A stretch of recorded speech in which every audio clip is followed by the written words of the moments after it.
Cool.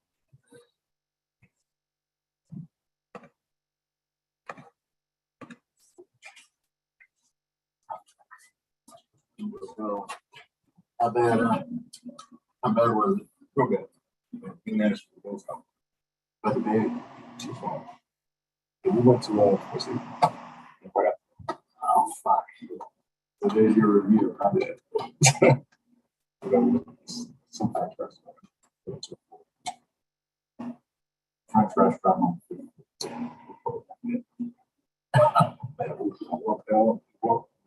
Walked out to New Orleans.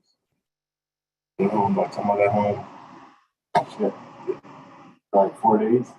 well, Monday to the afternoon yesterday. That evening. All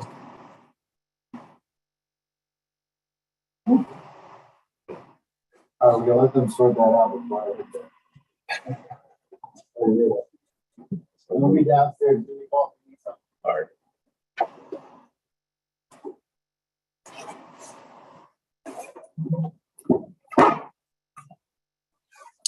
Food poisoning, man. You in food for? Yeah. Oh, wow. I don't wish that on anybody. We got it, man. We went to I bet. Going up. Yeah.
'Cause I saw when we were talking, I didn't want people to hear, Right.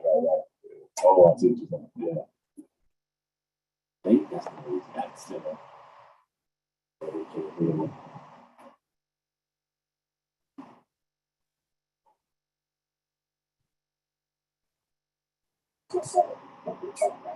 Yeah.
right, good morning, everybody. It's a few minutes past 10 o'clock. We'll call the meeting to order, please. Mr. Shy, will you please call the roll? Roll call. Councilmember Jeruso. Here. Councilmember Moreno. She's present. Councilmember Morrell. Councilmember Green. Present. And Councilmember Thomas. Here, present. We have a quorum. Thank you. All right. With that, I'll move for approval of the minutes from the August 30th meeting, seconded by Councilmember Green. Yes. Anybody opposed? 3 yeas, no nays. That carries unanimously. All right, the next item on the agenda is mid-year budget adjustment. And I think, see Courtney, hi. Hi.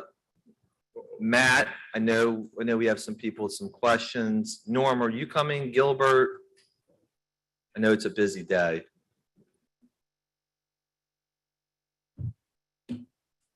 I guess maybe to try and simplify things, let me ask this question of my colleagues. Other than sanitation, are there any line items in mid-year budget adjustment that people want to discuss today? You were reading my mind, the sanitation. I think everybody is on the same page, but I just wanted to make sure. So, all right. So good morning. Obviously, we've had the presentation already internally on sanitation. Matt, thank you for making that. I think most of us participated in that. We obviously had a meeting just a couple of weeks ago on sanitation, and I think, as you can get the sense from the dais, the sanitation contracts and issues are what's predominating quality of life issues and what's concerning the public and ourselves. So with that, I'm going to follow the speaking as people buzz in, and the council president is first. Councilmember Moreno. Thank you, Mr. Chair, and thank you for calling this meeting. Matt, appreciate you being with us today. My questions are going to be around a document that we received, I believe it was yesterday, maybe the day before that, which is an amendment to the contract dealing with IV waste, which I believe that's Service Area 2 West. Is that correct, Matt? IV Waste is the future contractor for Service Area 2 West, yes. Okay. Tell me about this particular amendment and why it was accepted by the city. So I believe what we provided to the council was copies of the RFP documents, as well as the vendor proposals and price proposals. I think you're referencing, as part of the negotiations between IV Waste and the city, there was a change to the curbside collection line item. Is that what you're referring Yeah, to? that's what it says. It Yes. says the following service and cost change was proposed and accepted by the city. Yes. So as part of IV Waste original proposal to the city, they had a line item for curbside collection. The city actually asked for 2 line items of costs, one for where a vendor would handle the collection, transport, and processing costs associated with solid recycling collection curbside, and also an option if the city were ever to build their own processing facility. It was a separate line item, which was just for transport, not processing. The city would then assume those costs. In IV Waste's original proposal, their curbside collection method was premised on using the waste management transfer station located in Sheffman Tour. So they would be transporting the recyclable material to the waste management transfer station. It would have been loaded onto tractor trailer trucks and transported to the Republic processing facility in Baton Rouge. After the conclusion of the RFP process and selection committee, it was determined that the city would be shutting down the waste management transfer station at the end of this year based on the lack of need for that going forward. Clearly, that impacted the proposed recycling model that Ivy included with their proposal. They came back to the city and made an alternate proposal, essentially recreating the infrastructure that was available at the waste management transfer station. So they have gone and purchased property and commenced with building a facility there where they will be able to receive the curbside recycling material that's collected on a daily basis in Service Area 2 West, loaded onto large tractor trailer trucks and transported to the Republic processing facility in Baton Rouge. So the change that came along with that was a change in the cost, obviously, because they were going from essentially contracting for a service with a vendor that was going to do the actual hauling versus building the infrastructure. So they had to purchase land, they had to erect the building, buy equipment, personnel, and so on. So the corresponding cost increase that went along with that is associated with that. And so is this only for recyclable materials? Yes, that was the only change as part of the negotiations that have been ongoing. It changed a service or a cost from what came in the proposals for either west or east. And so it looks like it's gone from, let's see. It's gone from $3.29.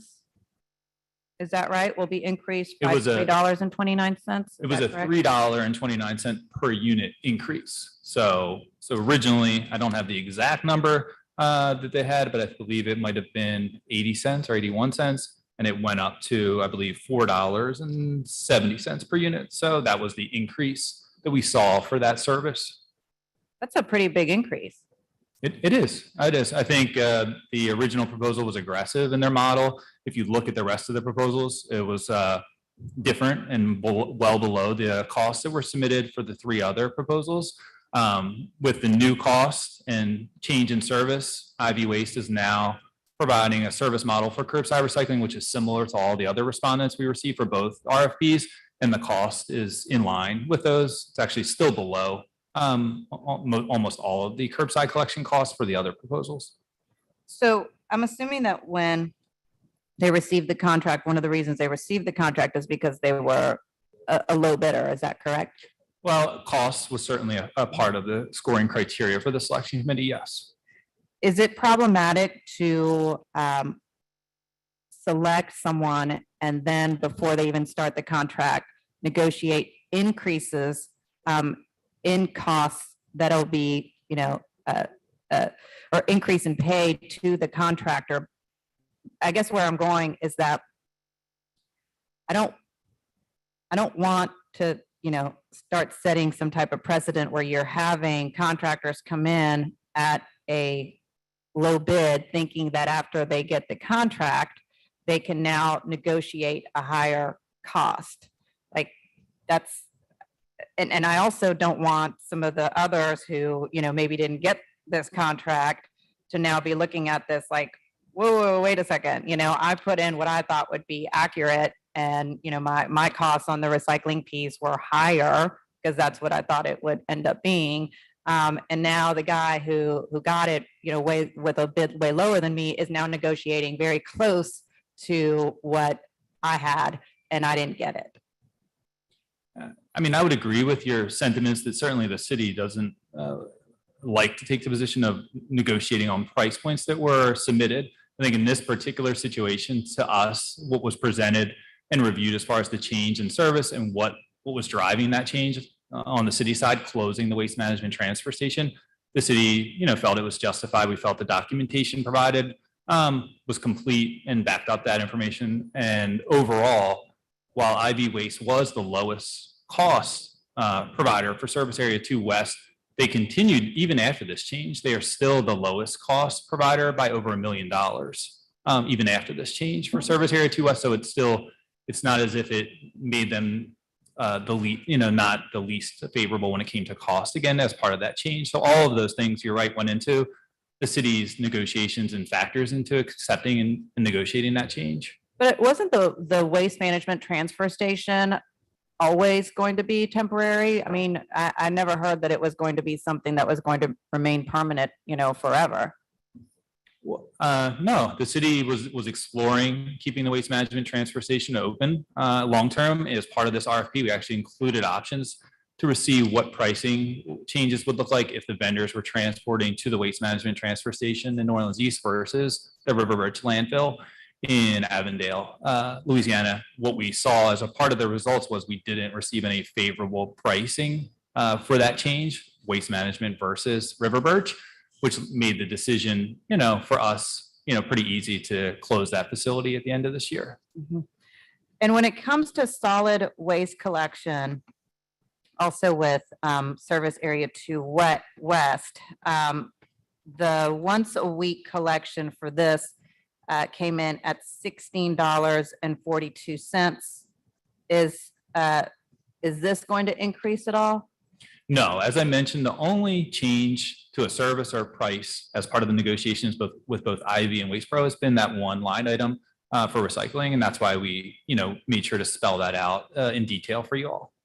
And for the solid waste collection at $16.42 for once a week, that was far lower than all the other respondents.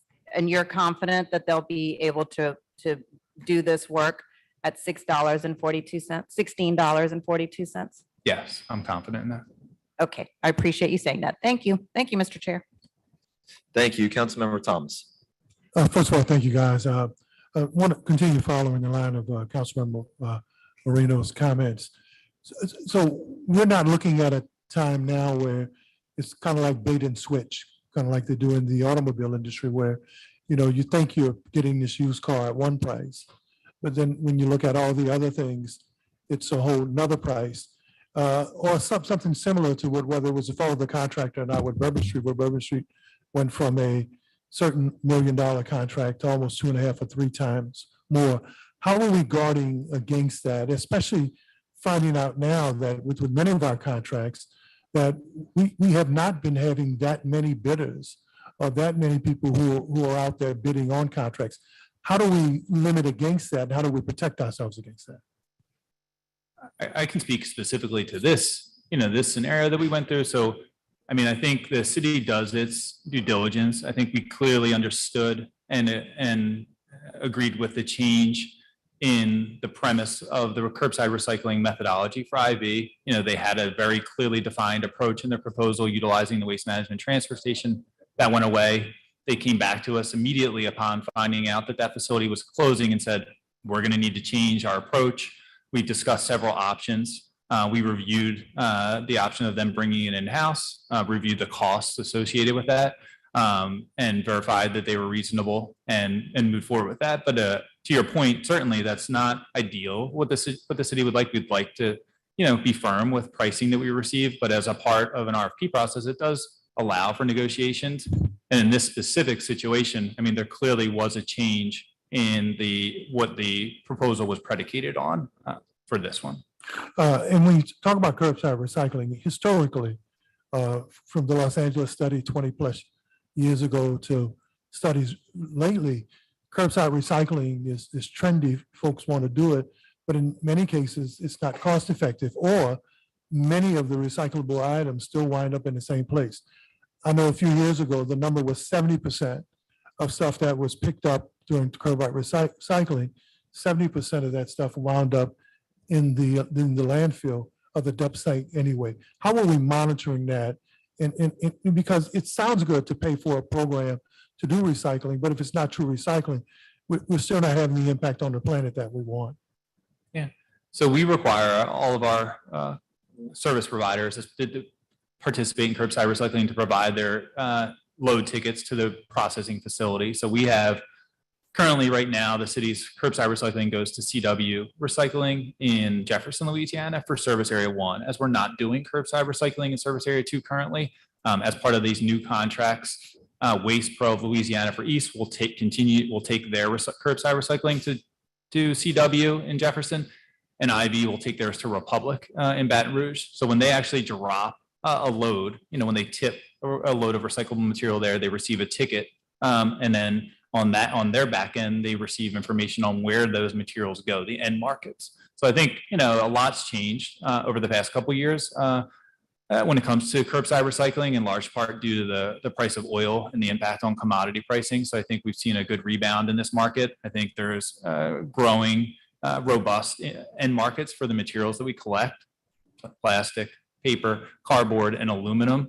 And you're going to continue to see a push for that. But you're right, there is a cost associated with curbside recycling because the material does have to be processed. It's not like trash where you put it in the landfill and that's all that happens. When it goes for recycling, it actually has to be processed at a facility, which is usually a very advanced technical facility where that happens there. I think what we're seeing, though, is efficiencies in that processing and growth in the end markets, and then agreements between municipalities and markets around revenue sharing and a variety of other things, which is bringing down that overall cost of curbside recycling. Okay, well, the easiest way to deal with recyclables is to have an industry that makes money on recyclables. And the last thing, it may not be related to this though, but one of the current contractors has been public about some of the disadvantages of their contract, i.e. Richards, and that if they were operating under the environment now with increases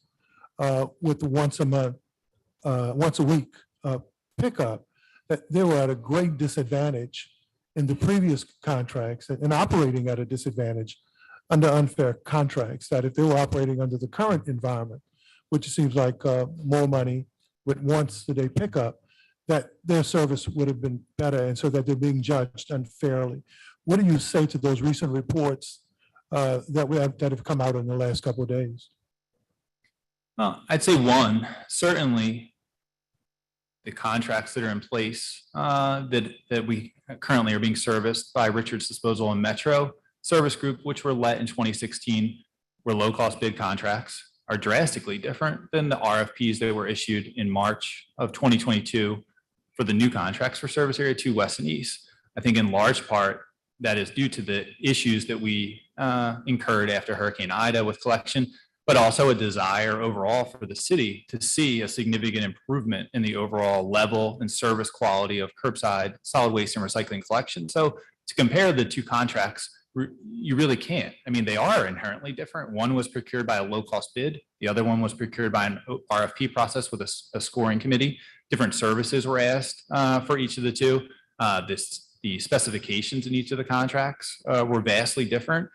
So of course, Inherently unfair?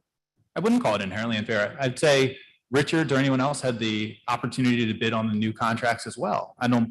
Richards did not bid on either of the new contracts. When you bid on a contract, you elect, no one is forcing a company to bid on a contract. You have a responsibility to review that contract, to understand it. When you submit a bid, as a company owner, you should understand what you're submitting and you should be able to live up to what you submit on those contracts.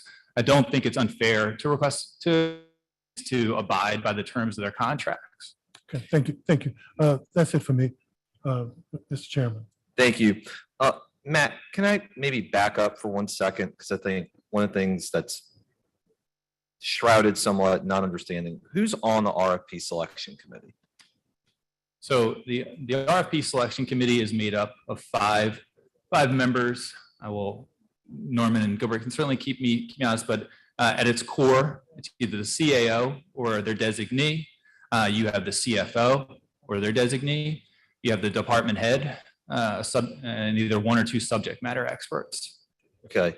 Who are the other two subject matter experts for this RFP? So who were on these committees? Yeah, so somebody from the CAO's office, somebody from the CFO's office, sanitation director, and then two more. Yeah, two more. So you're asking who the specific people Yes. were. I don't know if I remember exactly off the top of my head, but for both of these committees, myself, CAO Gilbert Montagna were on there. John Thomas from Homeland Security was a member of the selection committee. Howard Nobles from the project delivery unit was on the selection committee.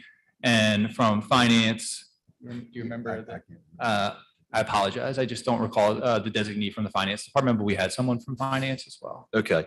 I want to circle back for a second to, I think it was the point Councilmember Moreno was making about the recycling, that the initial bid was for 81 cents. I believe that's what it was, yeah. Right. And then now the proposed contract is for $4.70. Correct. I guess, and I'm pausing here because we don't do the contracting stuff. So this is a little bit outside my bailiwick, but that's like a 400% increase. And so I'm trying to reconcile, first, you're not off by 19 or 20 cents. It's significant increase. How does that get approved? Let's start there. So as I mentioned, the original model that Ivy proposed for curbside recycling was basically an outsourced model. You know, they didn't own anything other than the trucks that physically picked up the recycling at your household. It went to the waste management transfer station, which is operated by Waste Management. It was loaded onto trucks there, which were managed by Waste Management.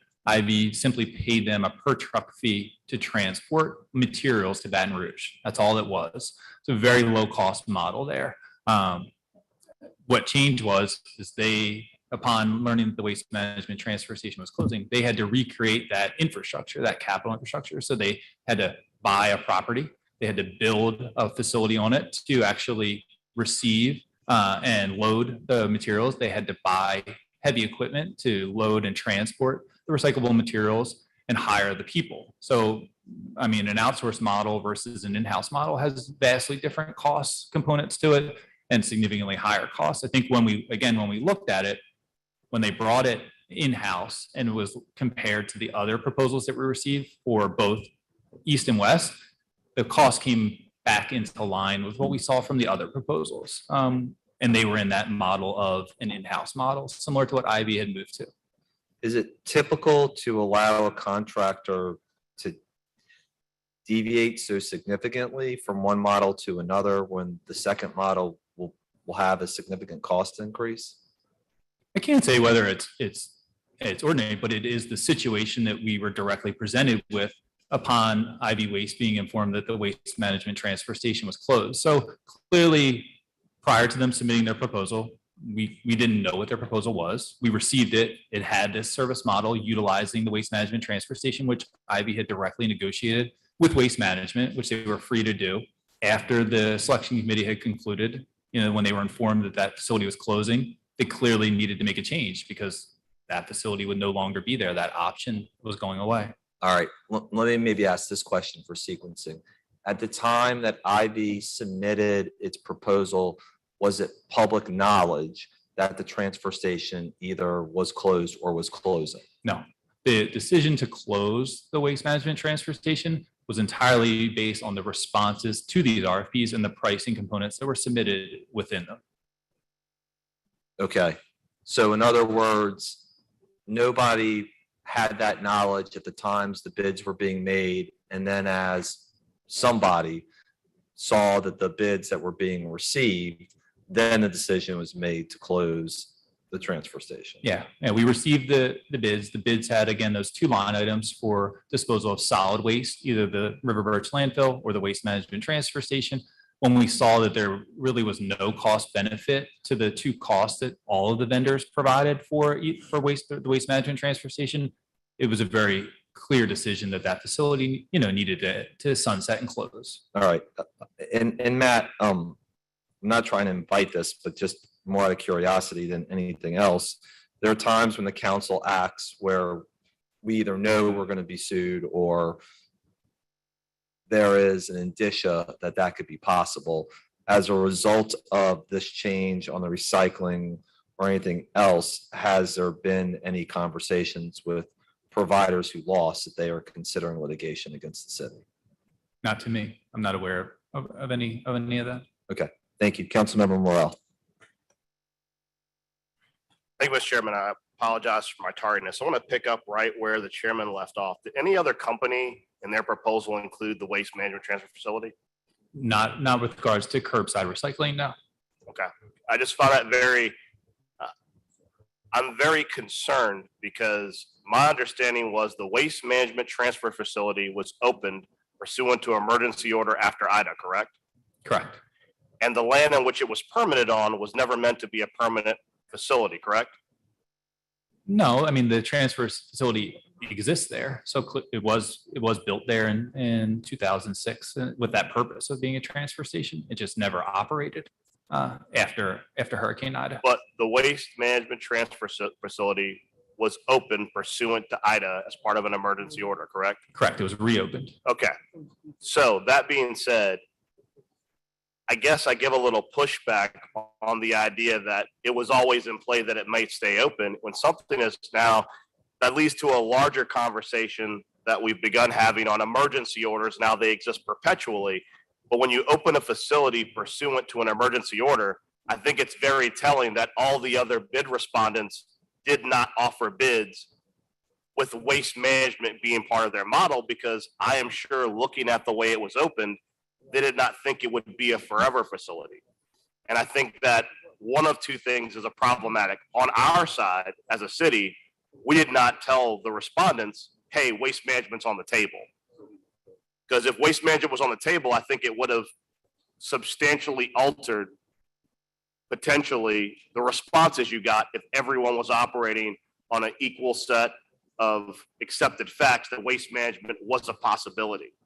And if only one respondent did, and that built into their lower cost, and now we're saying, well, it was reasonable for them to take this outside knowledge of other facility and incorporate into their bid, that's problematic, I think. I mean, I understand it could have been a miscommunication, but based upon the facts that were in front of them and in front of me as someone at that time I was a citizen, I never thought the waste management transfer facility was going to be open perpetually. And I can tell you the neighborhoods surrounding it were not under the impression that that was going to be something that was considered to be a permanent addition.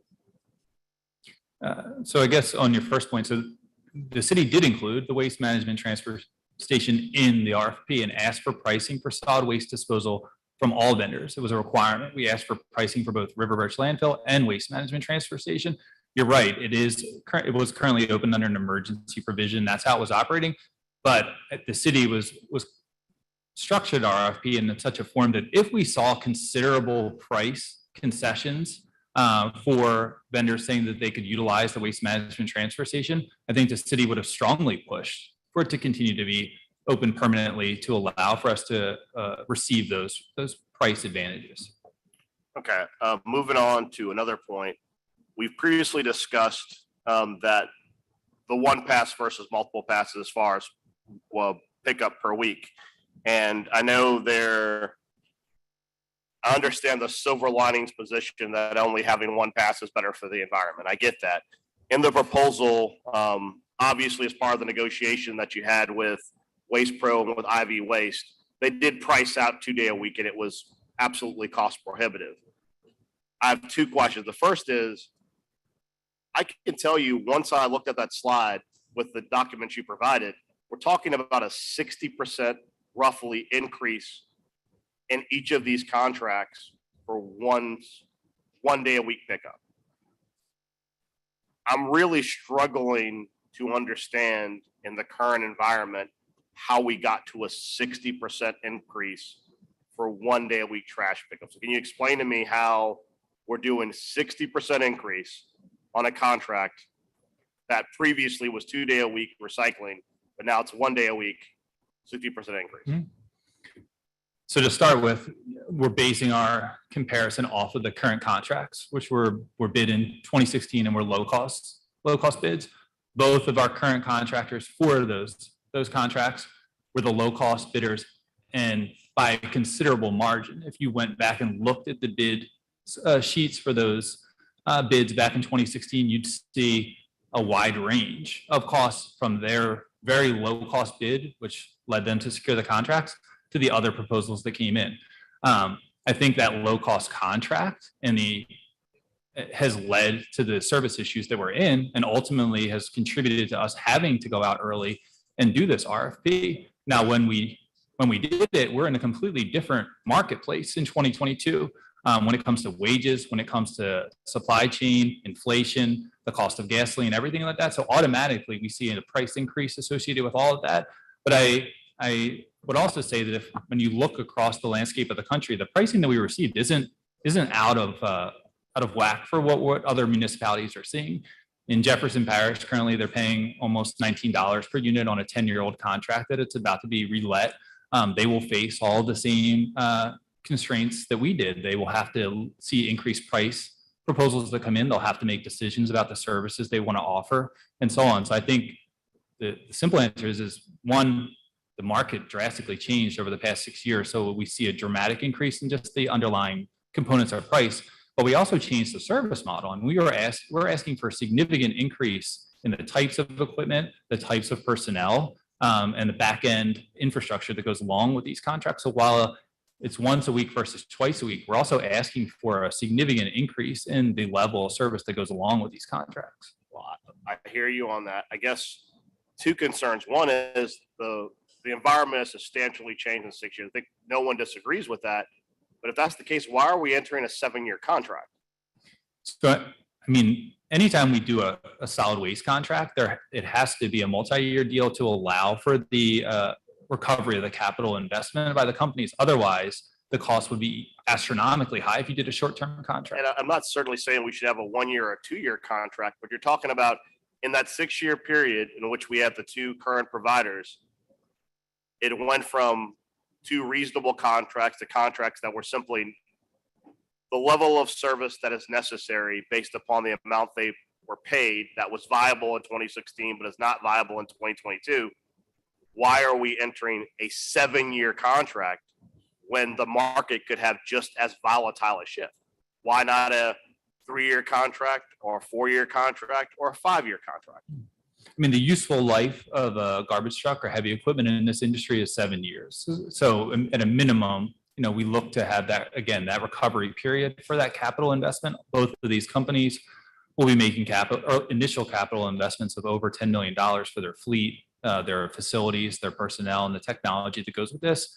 Again, the shorter the period of time of the contract just means the higher the unit cost you're going to receive for them to recover that cost. Okay, and I mean, obviously, I don't want to, we've had previous conversations. I've made very public my position that I do believe that as we go into the mid-year budget adjustment, this sanitation piece on the new contracts, is going to require some more time to bake, and I think we're going to need more time to review the contracts.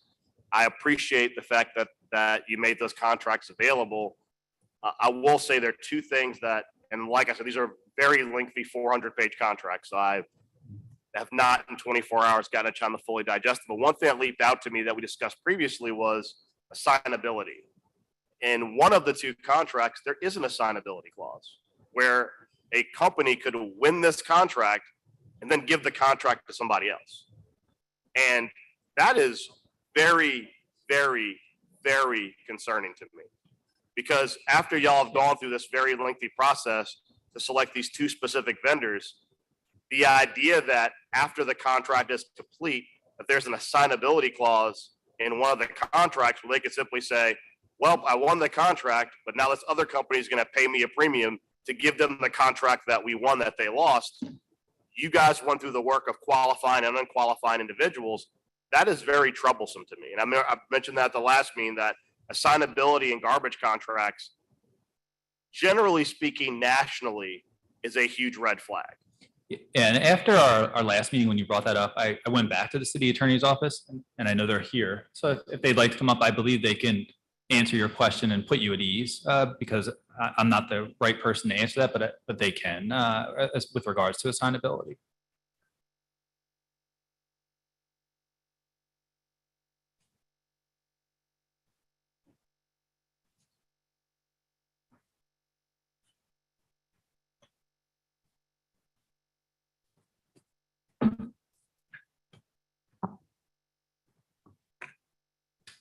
Good morning. I am Tracy Tyler, Chief City Attorney. With regards to assignability, it is standard language in most of our contracts. With assignability, though, the standard language requires the prior written consent of the city. So a contractor can't just arbitrarily assign the contract without the city's knowledge or consent.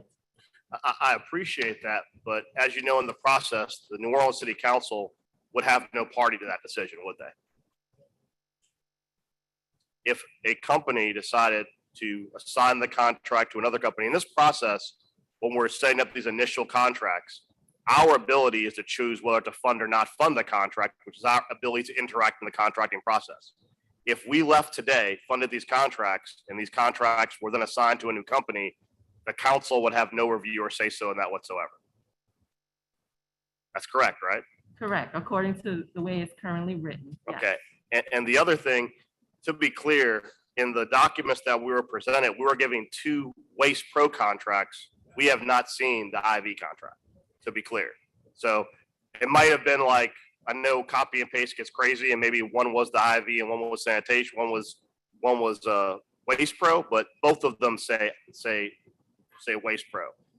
Even with an assignment clause, I know that in contracts that I've worked on, we have triggers such as a substantial change in the ownership of a company, which is also not in this contract. Insofar as, let's say, for example, this has happened before with the previous company owned by Mr. Torres, where you win a contract and then a competitor who was not selected buys the company. And the reality is that when you're dealing with, I mean, let's be very clear. And that's why, I guess the reason why there's so much scrutiny given to sanitation contracts, as we know, as far back as the 40s and 50s, the most troublesome contracts in municipal government are sanitation contracts, because there's just so many different pieces where things can go airy that you don't catch till later on. Whereas with other types of contracts, we catch them immediately. So when I don't see a prohibition on assignability, I don't see a trigger that says that when a company is purchased by another company. I will tell you, speaking for residents of the French Quarter, when the original contracts were awarded way back, way back before I even thought about municipal government, service, there was the lemon fresh scent in the French Quarter. Remember the lemon fresh scent? Oh, it's going to smell wonderful. And then the contract got sold and there was no more lemon fresh scent. And when all the residents were in support of the contract for the company with lemon fresh scent, they realized that the new company met the bare minimum in the contract. But since there were a new company purchasing the contract, they were only required to meet the bare minimum. And the company they thought that had won the contract was no longer even involved anymore. So I can tell you, and like I said, I appreciate having done contract law. I appreciate the work you did in drafting 400-page plus contracts, but those are just two things that kind of hopped out to me. I know, Matt, we previously talked about, we really believe in quality of life for the employees of these companies. And we're trying to create more teeth, because obviously you saw, even before IDA, when we had the Organization of Unions, I want to say in May of 2020, the year before IDA, and the concerns with pay, I would certainly hope, and I'm going to go read the contracts, that we're certainly putting more teeth in on the front end as far as what wages are going to be, what compensation is going to be, what healthcare is going to be, because I don't want to be back in a scenario, because like you said, market forces, part of what imploded these two current contracts was they were based upon a model where the employment market completely changed. And we, as long as the companies continue to meet the minimum standards required, we as the other party of the contract are kind of stuck in it. That's why these contracts are so important, that we have a very robust conversation about them, because once they're inked and they're signed, we're both bound to them, both the companies and the city. So those are things that hopped out to me. I will happily meet with y'all in addition to this meeting and try and figure out how to resolve it. But assignability and substantial change in ownership of the companies, that has to trigger something beyond just, the city saying, sure. I think we have to really inform the public. There has to be a much more robust process, a public process through which we make a public decision as to whether or not moving companies is appropriate, because you can't just do that in a vacuum. And I think that has to be in the contract to make the council and the public confident that we're not just going to wake up one day with one company and the next day see different trucks on the road, especially considering when you talk about that fleet investment. I mean, we're basing that upon these companies doing that investment and being in long haul for 7 years.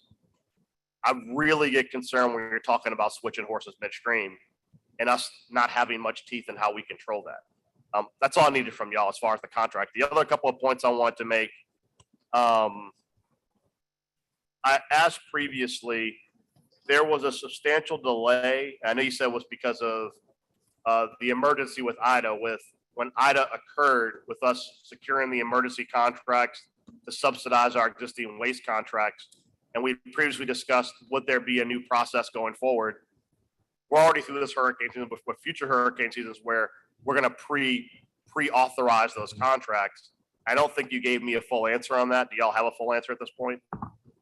You're asking, are we going to pre-arrange? We are working on that now. I think a procurement along with the Homeland Security team are building those programs. as well as setting up a different department called emergency services. So those can be preset. Okay. The issue would be, how do we align the budget there? Because as you know, we can't create a contract in presetting them unless money is there. So we have to kind of work around that, but otherwise I think we're there. Yeah, and I think considering that the triggering language of those contracts would be an emergency disaster, and we know that on the back end, at least we get FEMA reimbursement for it, I think that makes that more palatable. But I appreciate y'all having a process built for that. I guess the last point to follow up with Councilmember Thomas is that I do understand that there's two different contracts. Obviously, we had a low bid contract in 2016. We've moved away from that. I think it's impossible not to address the elephant in the room that we are acknowledging on the back end with new contracts that the contractors require up to a 60% increase to meet 1 day a week pickup. And yet we are criticizing the old contractors for not meeting 1 day a week with 60% less money. And I would certainly caution everyone in the rhetoric they're going to have in the coming days that there are apples to apples, but it's also dollars to dollars. And we knew, especially post-COVID, we always felt the great resignation where people began to understand the value of what they were entitled to, and the fact that we had contracts that were based upon an older interpretation of what labor would look like, that it is very difficult for me up here to tolerate someone trashing the existing companies providing services when we're acknowledging on the back end with new companies, they're 60% underfunded to do the work. I think that's really an important acknowledgement. And it's something that, I mean, I know members of this council are already acknowledging that these two companies that have this work, if we know it takes 60% more to do the work, they're kind of set up to fail just by the nature of market forces. And I will tell you that one thing that I am very supportive of, that both past and current members are supportive of, were the living wage ordinances that were passed. We need to make sure as we do these contracts, the city establishes its ability to set what wages are going to be.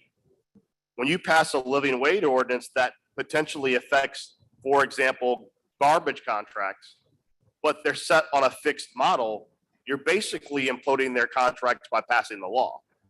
Because we do agree everyone should be paid more, but if you're paid a fixed rate and now you have to absorb the cost of a new law we passed, which is appropriate, why weren't we aggressively negotiating with those companies to say, well, now that we are requiring, and appropriately so, you pay your workers more money, here's how we're going to adjust your contracts so that under this model, you can still pay your workers. And I think that's something that has not been publicly acknowledged, which, like I said, I support a living wage. I support living wage with, as we've discussed before, cost of living increases. But whether it be sanitation or other contracts, as we make those ordinances and laws apply to those contracts, we have to build in inherent flexibility that we're going to renegotiate. Last point, we previously discussed this, Mr. Torrey. Can I answer your question? Yeah, go ahead. before we move on? And I hear you on the blasting through. That was buried in there somewhere. That was a question.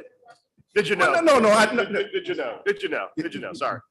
No, the issue is, you're right. I think we talked about early on, I think the bait and switch, I think that was one thing that was said. The other issue is, once we sign a contract, then there's no uptick in creeping on that contract that we build within there, that what we get when we sign the contract is what we end up with, right? That's what we talked about earlier. If we take that concept and wind it back when the old one was done, that was consistent with that as well, right? We were operating from a contract, to your point, that was developed years ago. Right. And even if we develop some today, we don't understand how the market's going to change to create the same conditions in the future. We don't know that. But that contract was not built with that flexibility in there. So we had to operate with what was in that contract. If we were going to change it significantly, we'd have to go out for a bid like we did to create the condition. Whoever won would win. Right. We create the flexibility to deal with some market conditions going forward. But to your point, I hear you on, let's not talk about anyone regarding the conditions. That's not what we're here to do. But the point is, by law, we have to follow the contract. And that's exactly what we did. The conditions changed and we went out for a new contract and now make it available. I think I heard you earlier saying things like, we can't go low bid anymore. We need to look at value. That's what was done here. So the conditions that were put forward on this contract, all those things were put in place and everyone had the opportunity to bid for it. And you're right, flexibility had to be built within this contract. So when the market conditions change, that we can still get the quality of services that we deserve. So you're right about that. I agree. But unfortunately, we were just dealing with the contract that we didn't put in place. Well, and I mean, I think an important part of that, that's kind of we previously discussed getting a breakdown of what your sanitation fee is and who gets what out of that, how those services are provided.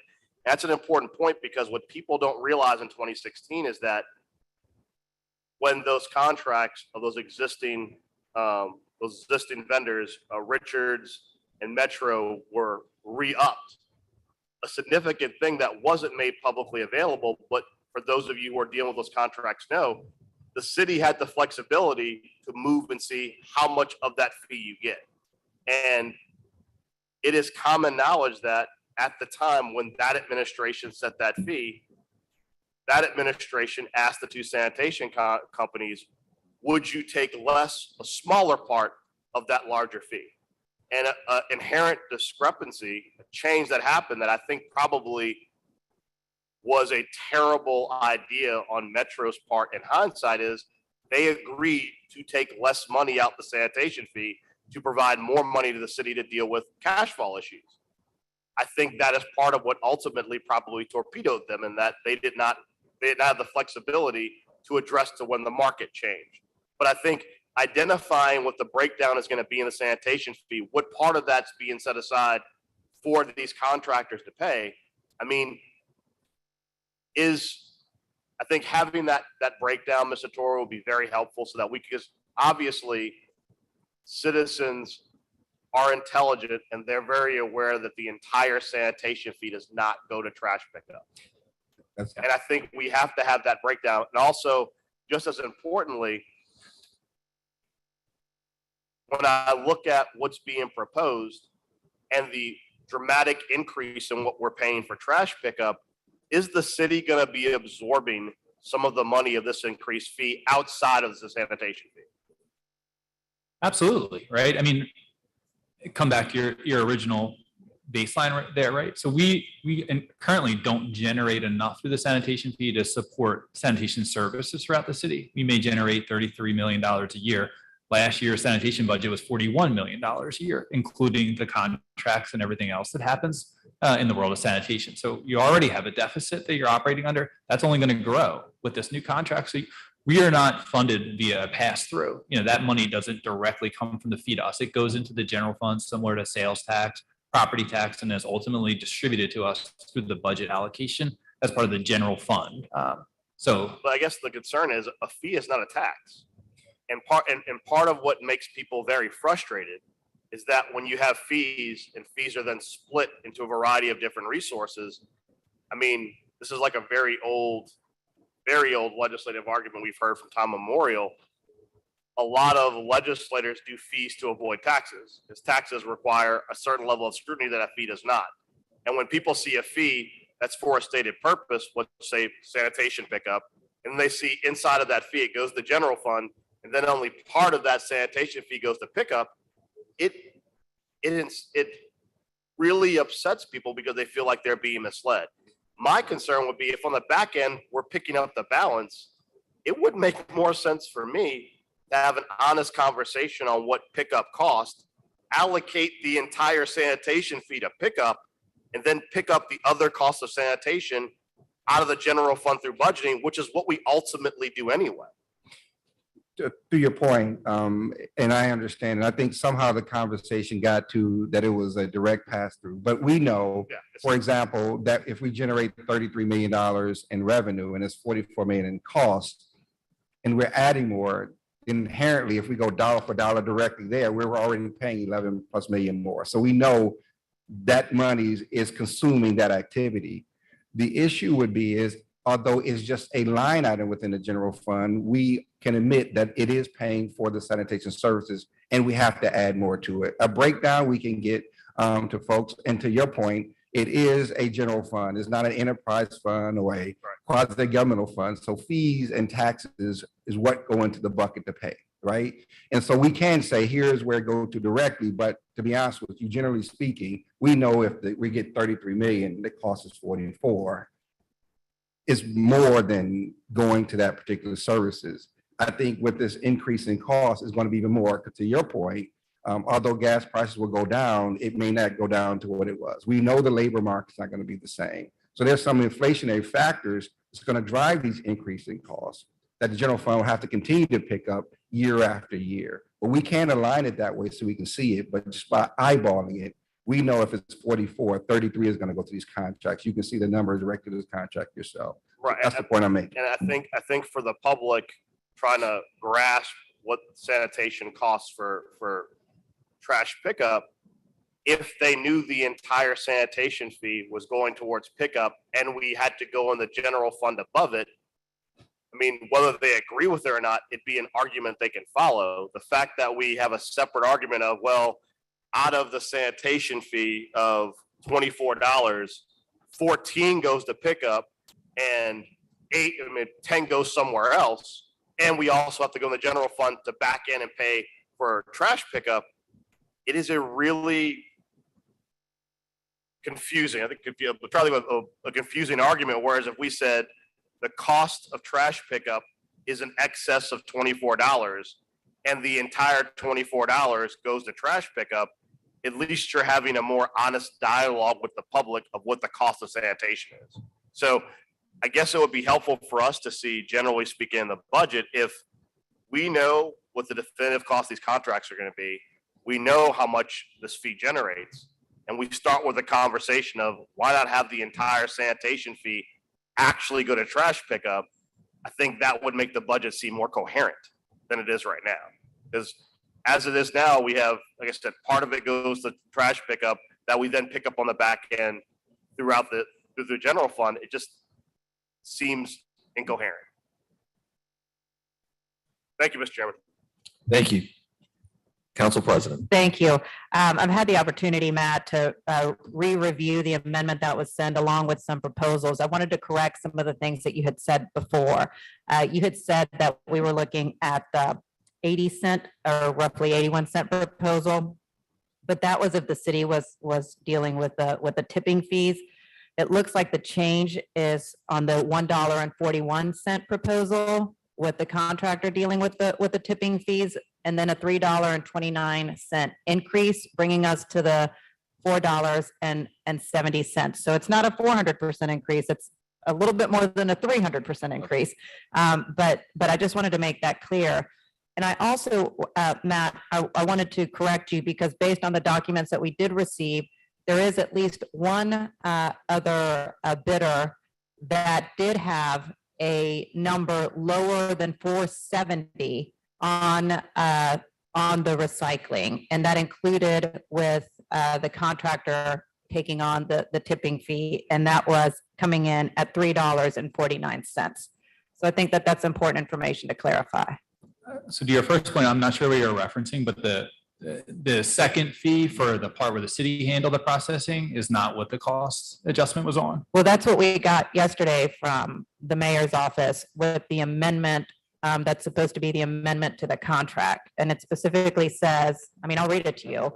Negotiation and execution of the contract and contractor's original proposed cost for eligible location / month of $1.41 for the once-a-week curbside collection of recyclable materials, including collection, transport, processing, and marketing at the contractor-provided MRF will be increased by $3.29 to a new cost not to exceed $4.70. Yeah, so I apologize, Councilmember Moreno. I inverted those numbers. When I was speaking about the 81 cents, the 81 cents is the cost minus the processing fee. And you're correct. The 141 is the top line item where they are responsible for it. So I do apologize. When I was trying to recall from memory, I did transpose those. But you're absolutely correct. It's correct as it's written. I just misspoke, and you're correct. Okay. The baseline is the 141. And I just also wanted to mention that there was another company who did bid, who with the contractor provided MRF did come in lower than $4.70 at $3.49. Correct. I think my comment was that even when you factor in the $4.70, the overall cost of curbside solid waste and recycling, the blended rate is still the lowest cost for IB waste by over $1 million from the second lowest bid. Oh, I see what you're saying. That overall, Yeah, the bid. the price we're looking at, because it's the blended rate of solid waste and recycling, the $4.70 and the $21.12. Yes, but you are correct. There was one provider who had a lower curbside recycling per unit cost. Mhm, mhm. Yeah, I mean, once again, I guess we go back to the initial question, if I'm that contractor that provided kind of that lower cost and now I'm seeing that a competitor that beat me out is being able to negotiate a more than 300% increase on sections of his proposal, I can understand why there could be some potential frustration from those who did not get this.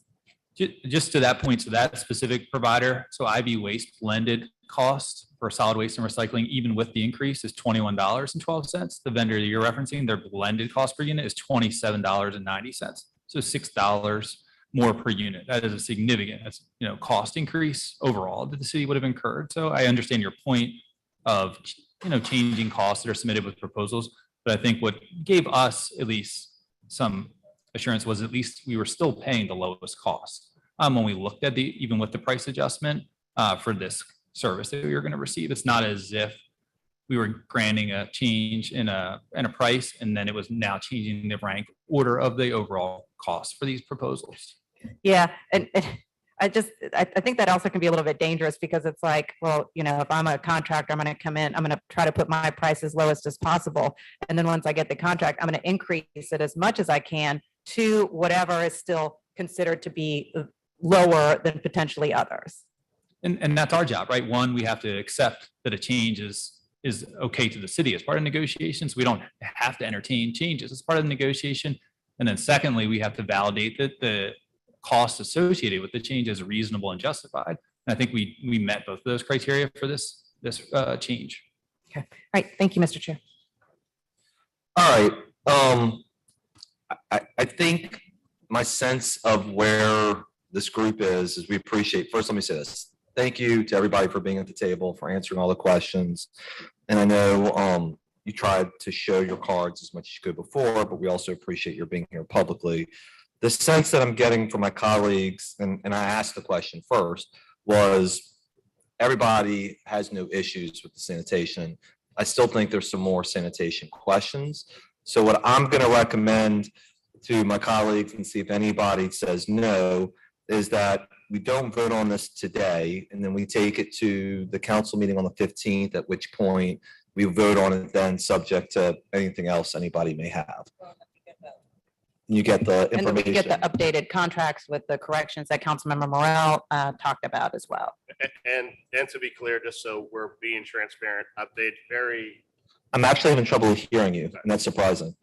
I know, which is very surprising. So, no, just so we're being very transparent, my intention at the full council meeting is to pull the new sanitation contracts out and have them voted on separately at a future meeting. So that's my only caveat. I mean, obviously everything else in there is absolutely necessary and should have been done yesterday, and we support the administration's efforts to address it. But my intention is we won't, at the full meeting, I will offer an amendment to pull out the new service area 2 contract costs and work with you, Mr. Chairman, to offer an ordinance so that to the next full council meeting, we can address that separately. So I do absolutely applaud and support your position to send this up without a vote and for us to address the service 2 contracts at the full meeting and pull those out. And I do agree that we do need to move the rest of the ordinance forward. We don't need to delay, of course, any of the funding, particularly around some of the public safety initiatives that we have in there. I mean, I think we've got some urgent matters and no need to delay the whole ordinance, but I do support pulling out the trash contracts, particularly since,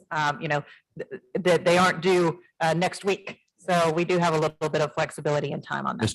Mr. Chair. Yes. Mr. Chair, members of the committee, just wanted to highlight and make sure the administration understands the will of the council so that we can be supportive in whatever information is necessary.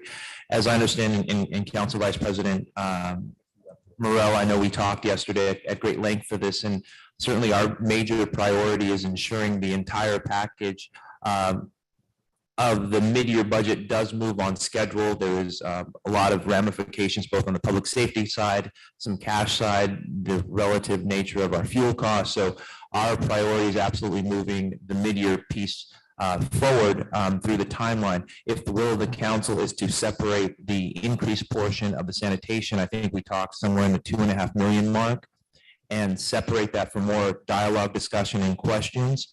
We will work with you to have an accompanying ordinance so that we can prepare that, so that the timeline doesn't get off track as well when the council's ready to support or move forward with those situations. So I just wanted to make sure that I understood through clarity that the goal and the intention in conjunction with the administration is to move the mid-year as proposed in the timeline, with the caveat and exception of that small piece of increase for sanitation, 2.5 million for the new contracts, to have more discussion and questions addressed with an accompanying ordinance to move forward. So is that how the administration understands the will of the council? That is correct. Subject to Council Member Green, who has asked to speak and may have personnel questions for you too.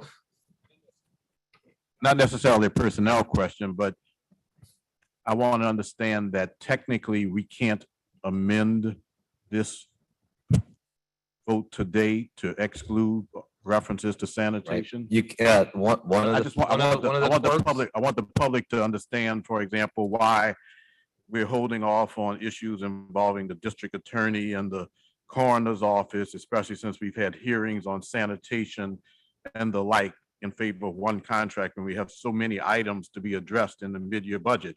And I'd just like it to be expressed on the record as to why we can't today to amend it. It's a good question, and I think 2 points to it. Number one is, by council rule, when ordinances are in committee, they cannot be amended. They can only be amended at the council. That's number one. And then number two is, even if we did some action with this, then it still doesn't get approved until the full council is voted on it anyway. So, but your point is well taken, that that we don't want to delay everything else that we can possibly move forward. We understand the importance of all of the other items that are in here. I think the CAO articulated a game plan going forward, so everybody remains on a schedule, which is important to the public and to the city. Right, and I just wanted to be understood by the public who are watching that that is why we can't address that issue today in an amendment, but it's our intention on the 15th to move on those areas that you have commented on, district attorney, for example, and other issues that have been talked about, sanitation, also cleaning up illegal dump sites and the like, that we'll be able to address those issues on the 15th. Absolutely. We're going to have a quality of life committee dedicated much to blight today. And of course, I think we want to be able to say that even in mid-year alone, there's $1 million allocated for demolition. So we appreciate it. Thank you all for being here. I also should recognize two members who are not on the committee, Councilmember Harris, who's here, Councilmember King, who is here. Let me ask this, if it's okay. I know technically the next thing on the agenda is the budget reports. I don't think those have changed dramatically since we met a couple weeks ago. Would it be okay if we, I guess, went through them in a pro forma fashion? Because, well, I'm hearing a yes, and also since Councilmember King is here for the next item, I want to just make sure we can move. So I know you have prepared many slides, we've reviewed them, but I guess the short version, in my view, is there anything the administration wants to tell or highlight to the council and the reporting that we received, I think, last week? And then secondly, if there's anything the council wants to highlight as well. Through the chair, there's nothing here. I think we just reported last week or a week before Right. that. Okay. We kind of preluded the fact that some money was moved primarily from general fund to AARP because of the movement of police. That's already factored in here. We talked about that last week. That will be the only change. Okay.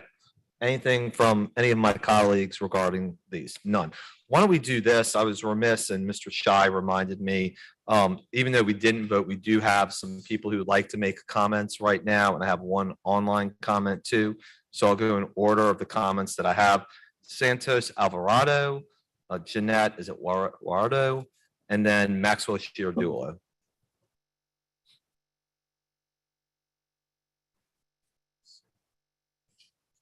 And thank you. And Sarah Omajola would be fourth. Good morning, sir. You have 2 minutes when you get to the microphone. Buenos días a todos. Ajá. Quería hacer un comentario. La ciudad recibió If you could pull the 388 microphone closer to your Okay, mouth. sorry. La ciudad recibió 388 millones de dólares en fondos para el plan de rescate estadounidense. Y este mayo la mic's on. ciudad It's on. The city received $388 million from the ARPA plan. y este mayo recibió 194 millones. And this May received $194 million. Y recibió una ordenanza de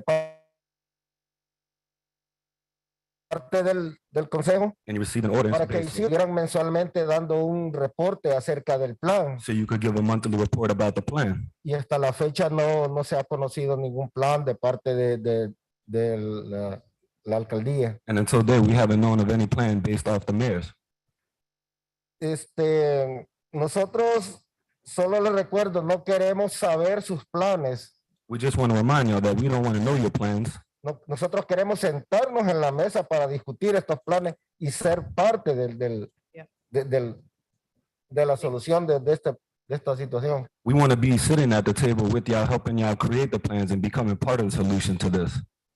Así que, pues, queremos ver de alguna manera que sea transparente estos fondos federales. So we would like to see the manner in which all of this could be transparent about these funds that are federal. Gracias. Thank you very much. Thank you. Mira, señor, mira, gracias. Pues para los dólares de ARPA, sí puedes ver en our website donde unos de los dólares han ido. O sea que si vas a council.nola.gov, puedes ver ahí cómo estamos usando uno de los dólares de ARPA. Pero también el CAO Montaño que está aquí, él hoy va a estar con el alcalde Contractual y va a platicar a dónde van unos de los ARPA dollars para, por ejemplo, la policía. O sea que él va a hablar de eso esta tarde. What I said is that as far as the ARPA dollars go, you can go on our website and take a look at the dashboard as how we have spent some of our ARPA dollars. But there is also a plan that will be announced today from what we understand from the CAO that'll talk about ARPA dollars being used, for example, for police and public safety. And that'll be announced at a news conference today. But to his point, I certainly agree that there needs to be additional collaboration and community input as to the utilization of the ARPA dollars. So thank you. If I can just, Council Member, Chairman DeRusso, Council President Moreno, I won't try to butcher Spanish, even and embarrass myself. However, the mayor's intention, along with collaboration with the council for the public process, would definitely include it at a minimum 2 community meetings similar to the budget hearings, and then also working with each of the individual counselors for the respective requests to address the imminent needs for the city moving forward. So they're by design is still an upcoming process to be established for the ARP that certainly includes 2 public ARP community meetings to hear from the residents themselves where they see the priorities. But as the council president didn't articulate, and we are foreshadowing, we realize a vast majority of our imminent needs are circled around public safety. So you will see a proposal that has a large investment of our ARP dollars going toward exactly that. Thank you. Jeanette? Good morning. Good morning. Thank you for your time. Thank you. And I wanted to, Microphone. my apologies, I wanted to reiterate what Mr. Alvarado had said, but also I understand that the board is up on the website for the city of New Orleans. However, that is the same dashboard that has been there for over a year now. And there's no indication that there are any updates. And it's also a very general, broad sweeping breakdown of the funds. additionally, as to what our CAO has indicated, Mr. Montano, that as I'm sure you are all aware, that the Community for a Better New Orleans had done a pretty good job of speaking with the communities and trying to do outreach with regard to the infrastructure funding that we're getting. We'd like to, at the minimum, see that sort of work done for this ARPA money, especially in light of the fact that this money is not just for, as you're all aware, not just public health responses. It's also for, a public health response and a response to the negative economic impacts and societal impacts and racial impacts that this pandemic has brought forth. And with that said, we'd just like to make sure that the workers of this city are given a seat at the table, because the workers of the city are what keep this city going through the pandemic, before the pandemic, after the pandemic. And without them, we wouldn't have the city that we have. 30 more seconds. All right. Thank you for your time. Thank you. Ma'am, I just wanted, did I pronounce how badly did I butcher your last name? It's okay. You can just say Gerardo in English. Gerardo. If you want to put a Spanish flair, it's Jurado. I Thank will you. do better next time. Thank you Thanks. so much. Appreciate it. Maxwell and Sarah.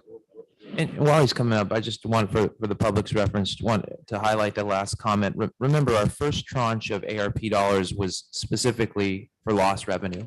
And that was a clear, and why you saw such a general piece related to that. The second tranche is certainly more impactful relative to some major initiatives and things moving forward. So I think I see two different pieces of dollars, one specifically for lost revenue and the other for moving other advancements forward. Thank you. Thank you, council members. Maxwell Chardulo with the Louisiana Fair Housing Action Center. And thank you, Council President Moreno and Mr. Montano for that update. I have to say, this is kind of the first information we're hearing about these plans for this $194 million. And so wish we would have heard that sooner. And I hope that there will be more opportunities for people to engage. And I'll just say, to give you sort of a preview of what you'll hear from us, that I think it would be a huge missed opportunity if all this money went to law enforcement and a pittance goes to affordable housing. That's what we do now generally. And I think if we're going to talk about public safety, that's fine. We can actually find a lot of space for housing under public safety. And I'll just remind you that rent is skyrocketing, evictions are up, and homelessness is up. And housing consistently ranks in the top 3 issues that voters want prioritized, but we never spend like it's a priority. That's never a part of our budget in that way. And it would be an excellent use of one-time funds, which these are. But most importantly, there are libraries full of data showing that creating safe, affordable housing creates better mental and physical health outcomes. Children do better in school, and they even earn more as adults. And ultimately, that creates a safer city with less violence. And so if you care about crime and violence, you cannot get at the root causes without, or actually solve the problem without a serious investment in housing. So I just ask you to sort of frame your asks around this money in that way. And if we can all start to think about public safety a little more broadly, I think it will benefit all of us. So thank you. Thank you, Maxwell. And Max, while you're here, just very quickly, to your point, I mean, I think a lot of times when we talk about solving the public safety issue, immediacy is what everybody wants to hear. But obviously, these root cause issues are extraordinarily important. We as a council are going to spend all 3 special orders business on mental health next week. And so we will talk about it from our own personal experiences. There will be 15 groups that sit here, ultimately adult, child, trauma.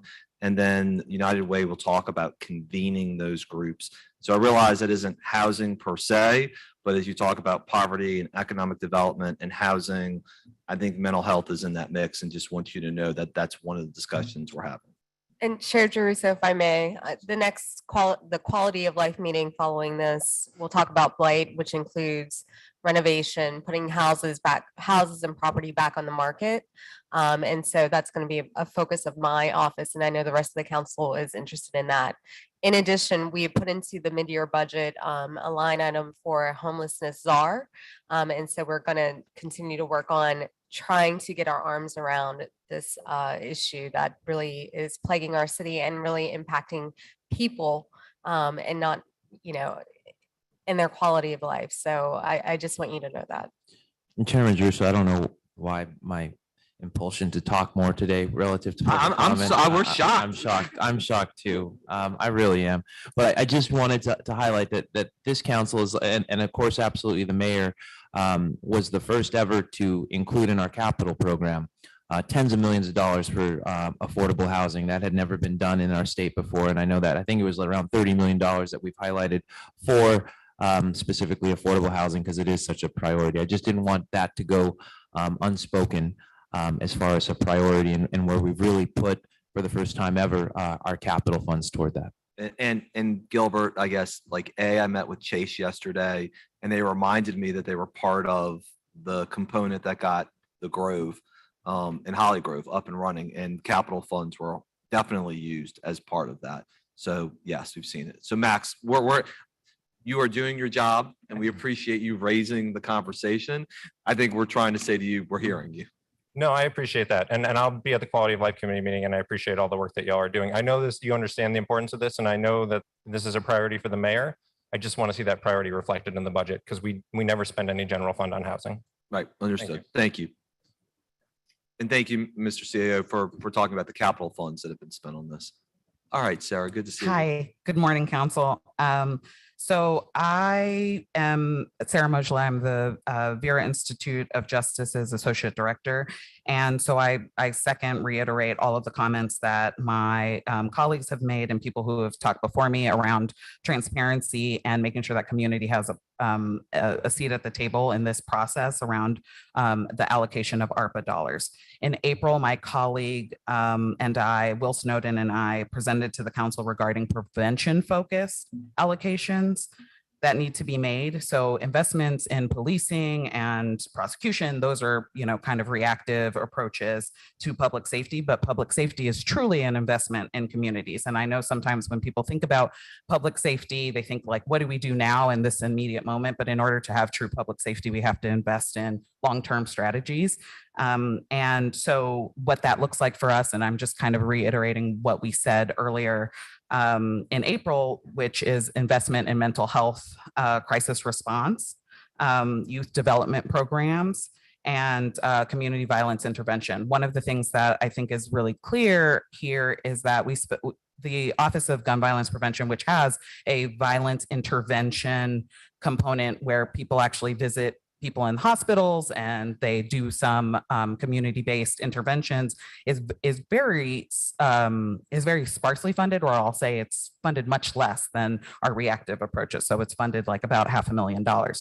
If we were to invest more in things like that, we would actually be able to prevent further conflict and escalation. And so I just wanted to note those things as things that we're looking for in addition to transparency around ARPA. And I second all of the things that my colleagues said around housing as well. So don't go anywhere. I feel like we're like Oprah's giveaway, like you get a prize, you get a prize. It's We all kinda need like- prizes. Yeah, right. So we talked about mental health, which will be we are going to spend like an hour and a half talking about this very publicly, maybe even longer next week. Number two, Sarah, and I think you and I have talked about this, but I've spoken with the administration and the DA about a pilot program around juvenile diversion, probation, parole, because Jefferson Parish is spending $15 million a year through a millage, which we don't have, and they're providing more wraparound services. And I've said this consistently, we have a more conservative parish that is spending more money on social services than we are, and they're seeing better results. So the DA told me that he was committed to working on this. Obviously I want to get the number right to make sure we're doing things. And then I actually stepped out for a second because I got a phone call from somebody asking about spending more money on a program that Mary Claire Landry is running about getting to victims earlier and helping them with impact statements and trying to take that burden off of the police as some of this. So please continue to talk to us because we're working on these things. I think each of us has a different sphere or spheres that we want to, but we want to make sure that we're constantly communicating. And I know Councilmember Morel hit his button to talk about this too.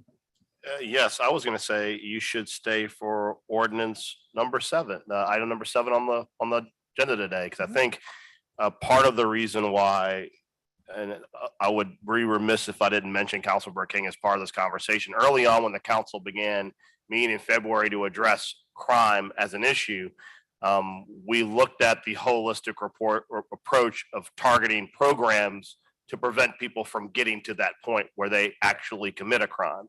And this council for a very long time, not this council in particular, but all councils, our actual authority when it comes to funding beyond the general budget is fairly limited.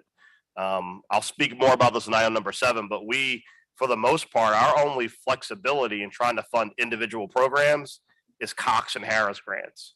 And for the amount that this council has discretion over versus the need in which we get requests, we're typically get 10 times, if not 50 times the request for resources than what the council has discretion over.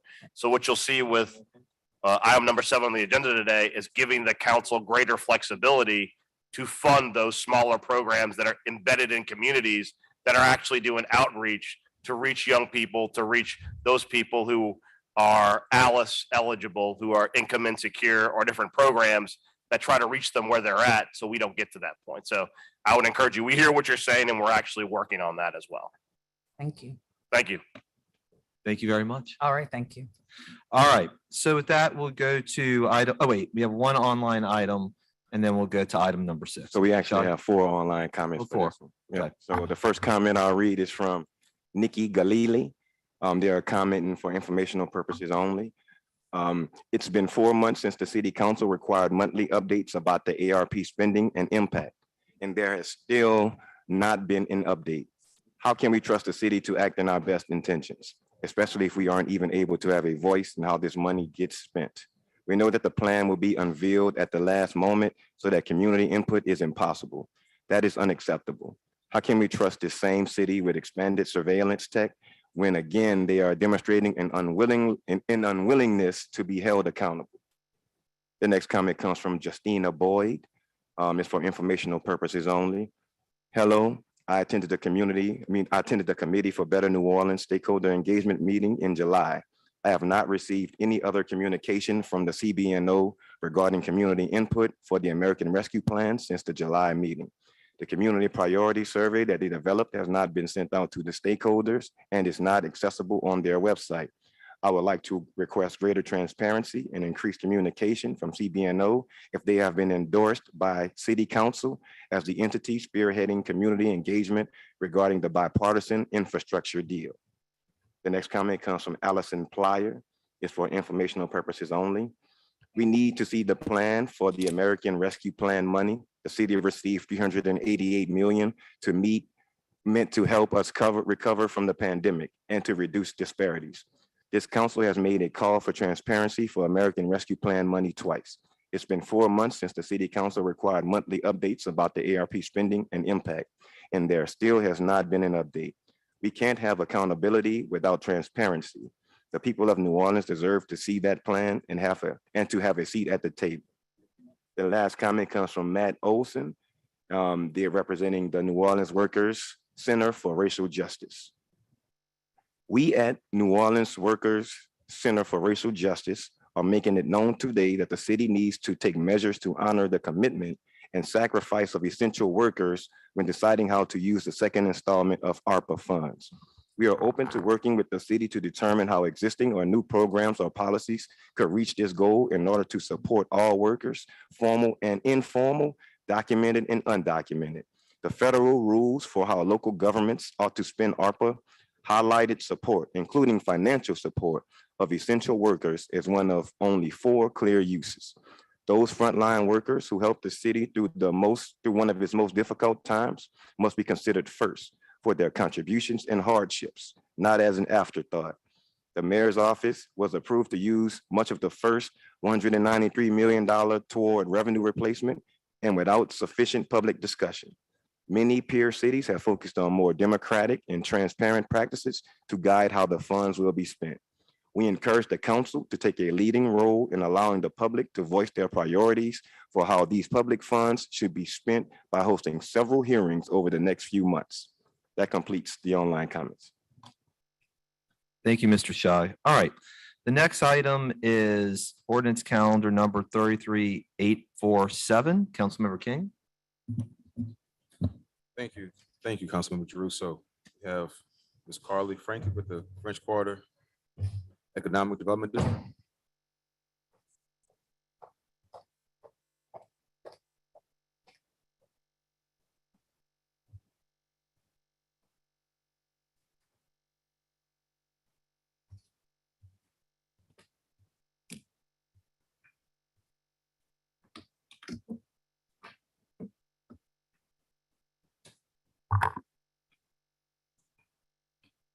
Thank you all for your patience. It's been a long day. You guys have a lot on your plate. So my name is Carly Frankic. I'm the Executive Director of the French Quarter Management District, and we're here to talk to you today about the French Quarter Economic Development District mid-year budget adjustment. So why do we need a mid-year budget adjustment? It comes down to two things. So in 2022, our expenditures are lower than what you approved in the budget for the year, primarily because the city had budgeted to purchase vehicles and procurement has been challenging for the city. So New Orleans Company has so far procured 4 vehicles for the Supplemental Police Patrol program, and they have 4 additional vehicles on order coming in for the Supplemental Police Patrol program. The other factor of why we need a budget adjustment is that our sales tax revenues are higher than we had originally budgeted. So in all, we think that we're going to end up with around $3 million in this budget cycle for 2022. So we went through a very specific process for how we went through the budget adjustment. There is a budget process laid out in the CEA between the mayor's office, the city council, and FQMD. The agreement monitors met and 3 times. We had 3 security and enforcement committee meetings for the public to give input on public safety priorities. We had a public finance and development committee meeting, and then again, our board of commissioners meeting was public. And then we came and presented to you all back in July. So the overview of our recommendations, because NOPD officer numbers continue to decrease, we're trying to focus on force multipliers, and that includes technology, case management. As you know, assistance for our unhoused population was embedded in the ballot language, and it's very important to us as a community in the French Quarter to find ways to help those people out of the circular criminal justice program and give them the assistance they need. And then we also are focusing on lighting. This was a recommendation both from NOPD and from Interport International Security Assessment of the French Quarter that FQMD paid for a few years ago. And then the budget adjustment is structured in a line item way where as revenues come in, we can trigger the different expenditures. So just to note, there's a couple of items that are not changing in the budget, and these are restricted by the Cooperative Endeavor Agreement. And that includes minimum spending for the Supplemental Police Patrol program and FQMD's administrative fee. Those are both set by the CEA and they're not subject to change. The items where we are reducing the budget includes those patrol vehicles I mentioned earlier because the city's not been able to procure. Those are being purchased by in the private sphere. Also, the Supplemental Police Patrol Program app has not accrued the cost that we had anticipated. Further, the NOPD hotspots for mobile data are being provided by NOPD, and the same with the internet data. And then the scooters were put into the budget by a previous captain of the 8th district. We've had several since we've been through this process, so they no longer desire to have those scooters. What we are adding to our budget, this goes to that force multiplier comment I made earlier. We are working with the Real-Time Crime Center to install additional crime cameras in the French Quarter, and those of course require mobile data.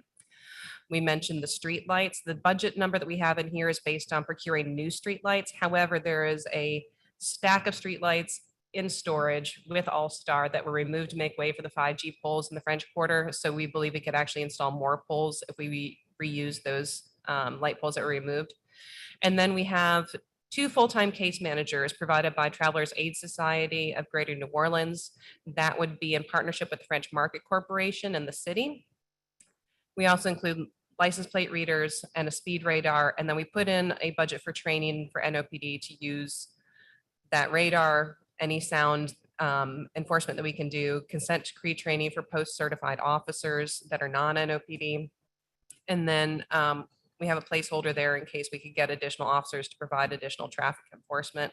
But again, with the limited NOPD numbers, that's unlikely. So at the end, you can see here what the end result ends up being, which is the 2 million for the Supplemental Police Patrol Program, the adjustment for the operating expenses, additional public safety services, and then FQMD's administrative fee. I understand that the ordinance is slightly different than what this budget shows here, and that's because of some information that Eric Smith from the CAO's office can provide, but it's around $700,000 is the total adjustment increase. So happy to take any questions. I have one question, and you may not know the answer to this, but in our budget materials that we get, we have two different French Quarter funds. There's a French Quarter Improvement Fund and a French Quarter Development District. Are those and the same as or different than FQEDD? That's a different. No, so I'm Eric Smith from the CAO's office. Hey, Eric. So the French Quarter Improvement Fund is a special fund that was set up in partnership with what is now New Orleans. NOMBCB, New Orleans and Company. That fund is no longer funded through that contract. We actually canceled at the beginning of the COVID emergency. So we have some additional leftover dollars that we have been spending in the French Quarter. Specifically, this year we appropriated to purchase some additional vehicles for the Supplemental Police Patrol Program, but it's a completely separate fund that's no longer receiving revenue that we're working on spending down. The French Quarter Economic Development District Trust Fund is the fund that receives the tax dollar revenue from the FQEDD sales tax. Okay, what's the French Quarter Development District Fund? That's the French Quarter Economic Development District sales tax. That's what receives the revenue from the sales tax. Thank you.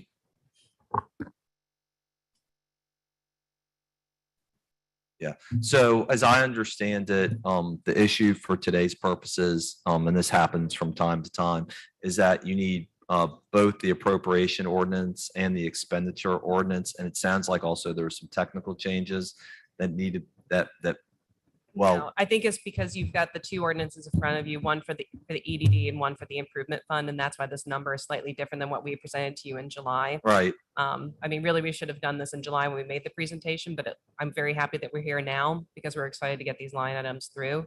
Okay. Yes, there was some shifting as we had to figure out which we could get from the improvement fund, which would come from the EDD. But I think again, my understanding is there's only one of the ordinances and not both of them. Yeah, but the line item in the current ordinance is the correct amount. Okay, so what we will do, subject to any council members complaining, is take up both the appropriation and the expenditure ordinances at the council meeting, and whichever one needs to be handled under suspension because they're related, do it then. But I don't think that should be a problem because A, we've publicly discussed this, B, there is no surprise, C, we've discussed this publicly before the meeting. So that will be the plan. That's fine. So that will be on next. That'll be September 15th. 15. Thank you, Good. Councilmember King. Thank you. Anybody else? If we could get maybe a time that we discuss this particular item, so. You know, Madam President just left. Convenient timing, but I'll whisper at her and see if we can get you a particular. Anyway, we'll get a particular time because I think this is important enough, and also we don't need you seated unnecessarily. So we'll work on that. All right. Thank you, Councilmember. Thank you. Thank you.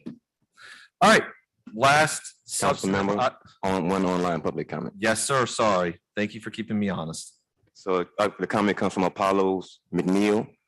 It's for informational purposes only. And the comment reads, good morning. First, I would like to ask if zero budgeting is implemented in each department and how those things are adjusted to determine overfunding. Secondly, I would like to ask about the ARPA and state local fiscal recovery fund. What is the ceiling amount that organizations can request? What is deadline for requests? Third, how much infrastructure monies are designated for District E? And could you break down the segments those monies are earmarked for, such as transportation, roads, EV stations, etc. Last of all, I request that some of the monies of the police, 30 million, be redesignated for EMS services, since police cannot administer such things on site. And the department is suffering from underfunding along with safety and permits for our businesses and code enforcement. Thank you. Thank you. All right, next item is number 7, ordinance calendar numbers 33, 855, and 856 by Councilmember Morel. Thank you, Mr. Chairman, members.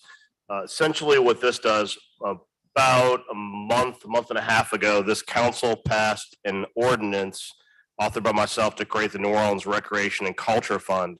And the purpose of creation of that ordinance, and it's very appropriate considering we're just, as council members, beginning to go through the Harris grant and the Cox grant process, is for the council to have the authority to take applications, merit-based applications from cultural programs and recreational programs and alternative programs for youth and community members to provide direct funding to them through a grant process. For those of you I was new to the Cox and the Harris grant process. Many of you, I know 2 members are not new, but as you know, we are allocated approximately $50,000 and on average get many times more than that in requests from a variety of organizations that deal directly, particularly with our youth and those people in our most vulnerable parts of our community that need resources so that they can be able to provide those resources to individuals. And in many cases, these are the first line of defense to take kids in particular off the path that will eventually lead to crime. This is an effort to provide direct funding available from the council, like I said, through a publicly transparent merit-based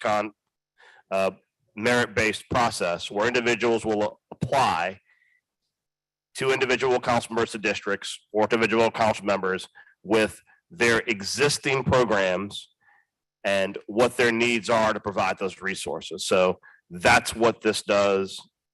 That's what the resolution does, and it simply funds the program we previously established. Council President. Thank you.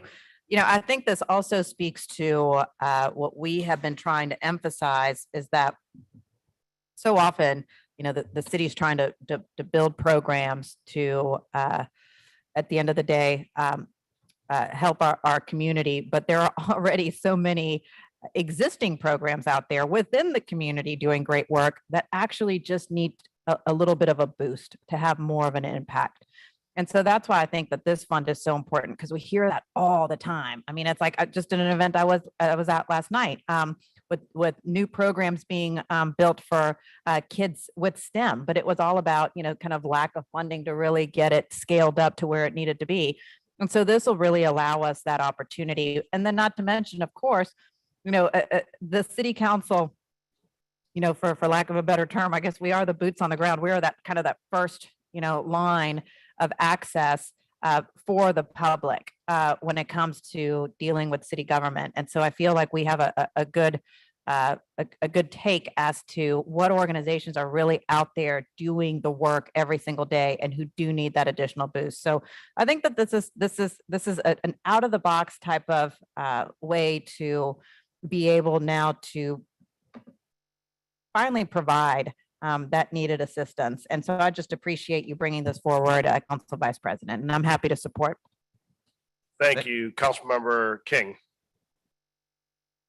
Thank you, Councilman Morel. I want to thank you for making this happen. This is something that I've been asking for, mentioning since day one on the campaign trail, and I'm glad to see this finally happening.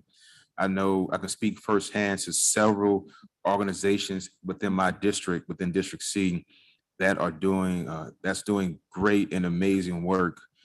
They're working hands-on with our youth. They're saving lives, but unfortunately, they're being underfunded. And going back for several administrations, I feel that ideas get funded. And once that idea leaves with that mayor and administration, so does the momentum and the money. So I think this is a great way for us as council members who live in our districts, who go to church in our districts or wherever in the city, just a part of our community, we see firsthand the groups, organizations that need money, that's doing great work, but just may not have the financial resources to do more work. So I'm glad that you're doing this. I fully support it. And I think this is a step in the right direction to make sure the money goes directly to those that need the most. You mentioned Harris and Cox Grant. We had about, you say $50,000 and had every bit of 80 requests minimum. So you do the math. If everyone gets a small piece of the pie, that's not enough to get a tank of gas. But I'm excited about this and thank you for making it happen. Thank you very much. Councilman Green. I'd like to be redundant. Sometimes I don't want to repeat what I've heard already, but this is certainly a great move in the direction of putting money into organizations that are out there working on the ground, if you will, and are getting some things done and need additional resources to get their jobs done. I appreciate all the organizations that work with youth in our city, and many of you all have asked for this, an opportunity to be able to apply directly, because many times your programs impact particular districts, or they have over the time done so. So I encourage organizations to recognize that we're still a city entity. And so when your proposals come in, the paperwork has to be right, and you have to satisfy the requirements relative to nonprofit status and the like. But please take the time to do what it takes to be in a position to apply, assuming that this passes on the 15th, apply for these funds when they become available, because we want to work with you to enhance the opportunity for our youth to do better in our city. So I am so supportive of the Recreation and Culture Fund. I think that it is something that is in some respects long overdue. I'll also add this, that this is also for the city council, that if this fund should be passed on the 15th, this is actually reason for us to enhance our resolve to make sure that the other programs are doing what they're supposed to do too, because added to what we'll do, it'll make a big difference in our city. So as far as other programs that we fund in the budget that may be outside of this, we should put additional pressure on them to do well so that they can add to the success that I think we're going to experience through this fund. Thank you. Thank you. I just wanted to add very quickly two things. One is that the administration's always been helpful when I've gone to them with projects of smaller scale in a willingness to fund them, but then it's got to travel through me to the administration. Then we got to figure out where the money comes from, and it becomes a cumbersome process. And as good as the administration has been on things such as Ed Navigator, which is important, this allows council members who are representing their own districts and also have their own ideas about how things should be funded and what type of return they expect to get to be important. The second thing I will say, again, foreshadowing what happens on Thursday, is because of the personal issue we face, this mental health piece is very important to me. United Way has made an initial very small request of $150,000 to get everybody together, convene, and make sure that it started. That is something that should be a no-brainer, and yet I don't know where to get the money necessarily. And so this gives me the ability to do that. As part of that discussion too, and I know Council President in particular, and I know other members support as well, we're also trying to work with the school board on getting Medicaid dollars. The initial part of that, I think the first phase is $60,000. As the city of New Orleans is doing more than its part, both by contributing and by the millage on early childhood education. But if we can spend in a first tranche $60,000 in order to get tens of millions of dollars to cover half of all the kids in New Orleans public schools, it's money well spent. So I want to thank Councilmember Morrell for bringing this. I certainly will support it. And I know, Councilmember, unless you want the honors, I will take the comment card from Mr. Real quick question. Yes. Real quick question. Is it the proper time to be actually added as a co-author, or that's at the council meeting? I don't think you can be added in committee if you are not, if you're not an author. If you want to ask now, what I'll do is we'll notify the clerks when the measure comes up. We just suspend the rules to add the co-authors. Thank you. Please do for me and whoever else wants to. Yeah, I think you're Because I gonna have. asked as well. I think pretty much, Yeah, you might as well myself just also. add the whole council. Okay. All right, Mr. Batiste, the floor is yours for the next 2 minutes. I'm gonna be real quick today. Belden Baptiste. Thank you, JP, and I'm encouraging all the council members to get behind this because the people in the grassroots community go in their pocket and they don't get no support from the city administration. They don't get support for unit families. So I want to commend y'all and I want all the council members to vote for this because this is going to help the community. So thank y'all. Thank you, Mr. Batiste. In closing real quick, I would be remiss. The idea for this honestly came up during one of Mr. King's community development meetings very early on. We heard from Heroes of Algiers, which is a tremendous organization that really provides a safe space for kids after school to go, to congregate, to get tutored, to hang out, but in a safe area where kids can be encouraged and work together to promote a self-sustaining, healthy environment other than being just out on the street on the corner getting into trouble. And when the gentleman from Heroes was on that call, Mr. King, I remember him saying, we asked him, well, how do you keep the doors open? He said, I have to have a fish fry every couple of weeks to pay the bills. Right. And it kind of hurt my heart in that we have all this money that flows into the city, and these organizations that desperately need money, they don't know how to access it because the process has become so difficult that if you're in the know, you know how to get through the city departments to what money's there, but there's no transparent process to which you could just apply and say, I'm an existing program, I've done good work, my 501c3 status is established, I've got a bank account, I can show you all the things I've done. There's no easy way for a person like that to apply other than those Harris grants that are nothing. I mean, we go through them in minutes just because there's so many organizations like Heroes out there that you can't help all of them. And even with the monies we're talking about now, we can't help all of them, but we can certainly help a lot more. So I appreciate everybody's support today. We're going to work next week to get this passed, and then we're going to work to create that transparent accounting process so that we can get good applications in and get money out to the organizations that need it. Real So, quick, I want to make sure the public hears this. If we want this passes, we get the money, could this go to like certain playgrounds or just? no, that's you're entering into NORD there. So this is not for playgrounds. This is for actual programs. And to be clear, part of the language we have both in this and in the enabling ordinance, where we create the fund, we're going to have to create that grant process because obviously there has to be applications, there has to be an entire process, and there's going to be things in that grant process to Councilman Green's point. You're going to have to be a 501c3. Right. You're going to have to be in good standing with the state of Louisiana. You're going to have to be vetted. There's going to be tremendous accountability measures. And I think Councilman Green's point was very well stated. If you're interested in potentially being able to apply as an existing program or business, make sure you're in a good position to apply. Please do. Because if you are, I want to make sure the public and potential organizations understand this. This is not the kind of program where you're going to create an LLC, call yourself 501(c)(3) and come ask for money. This is going to be a very extensive vetting process because we want this money to go in the hands of existing programs that are doing tremendous work and to be something to aspire to. If you've got a new program, you need a year or two to get get up and running to show that you're addressing a need, to show that you are eligible to be available for these grants.